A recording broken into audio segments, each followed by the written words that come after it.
সম্পর্ক ছাড়াটা মোটামুটি নিশ্চিত। তখন রাস্তার ধারে বসে বসে লোকটা কাঁদে যে বউ তো আর থাকলো না, এখন আমার হবে কি?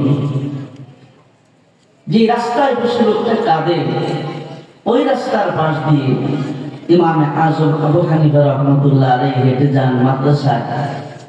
ছাত্র মানুষ লোকটাকে রাস্তার পাশে কাঁদতে দেখে পাশে এসে জিজ্ঞাসা করে, চাচা আপনি কি মিশে কাঁদবেন কেন?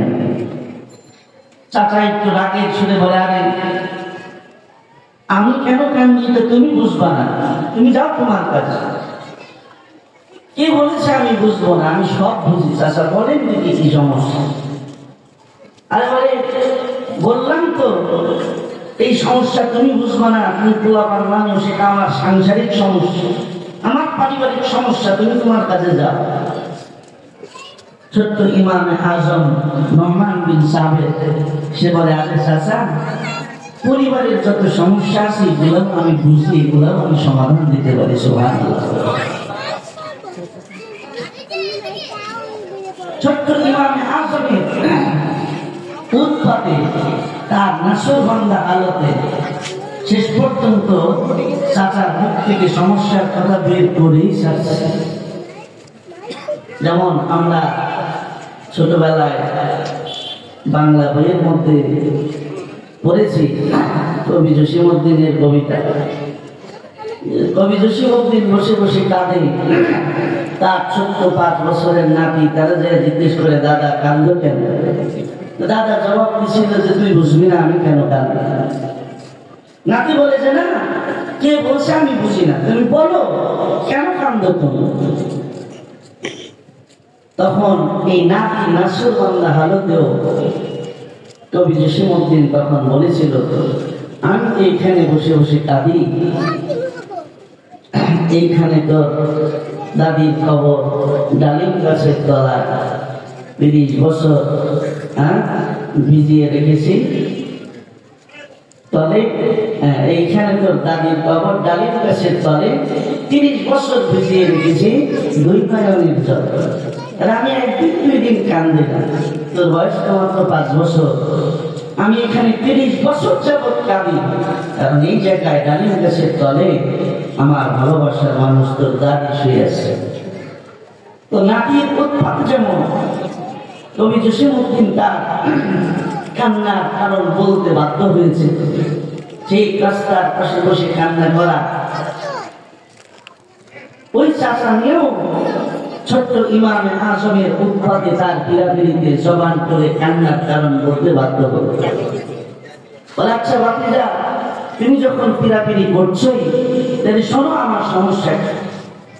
তোমার চাচিকে আমি কথার কথা বলতে গিয়ে আমি বলেছিলাম যে যদি তোমার চাচি চাঁদের চাইতে সুন্দর না হয় তাহলে সে 3 তালাক। আসলে তোমার চাচির অবস্থা তো হইল সে এত কালার যে অন্ধকার ভিতরে খুঁজেই পাওয়া যায়। তুলন যে করলাম, কোথায় কাদের ঝলমলে আলো, কোথায় আমার কালা বউ। এখন তো আমি বুঝছি যে চাঁদের সাথে আমার বউয়ের কোনো তুলনাই চলে না। অতএব আমি তো নিশ্চিত যে আমার বউ গেছে, তোমার চাচির সাথে আমার বৈবাহিক সম্পর্ক শেষ। তাই তোমার চাচির বিচ্ছেদে বসে বসে কাঁদি, কি করলাম, কি বললাম, কেন এমন করলাম, এই দুঃখে কাঁদি।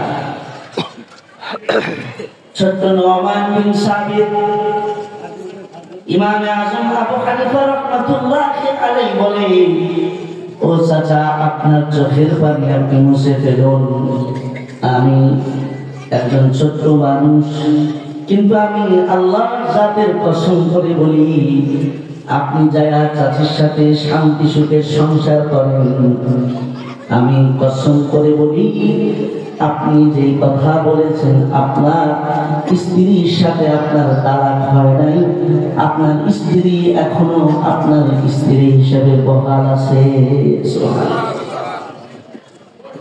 এ কেমন কথা তুমি বলো? কোথায় চাঁদ আর কোথায় আমার কালা বউ? তুলনা করলাম, চাঁদের চাইতে যদি সুন্দর না হয় তবে 3 তালাক, তোমার চাচি তো কালো, সে আবার চাঁদের চাইতে সুন্দর হয় কি করে? আমি তো বললাম আমার কথাই নিশ্চিত আপনি ঘরে যায় চাচির সাথে সংসার করে। ভাই তুমি যে বললা দলিল কি, প্রমাণ কি? ইমামে আজম বলে, ওগো চাচা, আল্লাহ নবীদের 1000 বছর আগে ইলমের মহাসাগর রেখে গিয়েছেন। ওই ইলমের মহাসাগরে সাঁতরে সাঁতরে ডুব দিয়ে আমি আপনার এই সমস্যার সমাধান বের করেছি। আল্লাহ পাক কোরআন কারীমের মধ্যে 4 জিনিসের কসম দিয়ে বলেছেন, লাকাদ খালাকনাল ইনসানা ফি আহসানি তাকওয়িম। আল্লাহ বলে, অবশ্যই আমি সমস্ত সৃষ্টির চাইতে মানুষকে সবচেয়ে সুন্দর করে সৃষ্টি করেছি।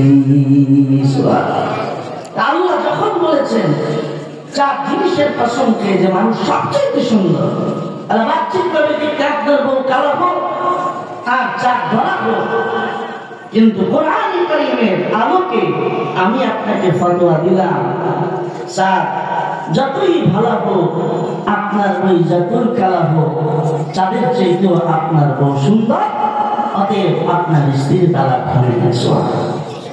এভাবে করে কিয়ামত পর্যন্ত যত সমস্যা আসতে থাকবে, আল্লাহর নবী আনিত এই ইলমে দ্বীনের মহাসাগরে গভীর থেকে গভীরতম সাগরের মধ্যে ডুব দিয়ে দিয়ে সব সমস্যার সমাধান জাতি কিয়ামত পর্যন্ত বের করতে থাকবে।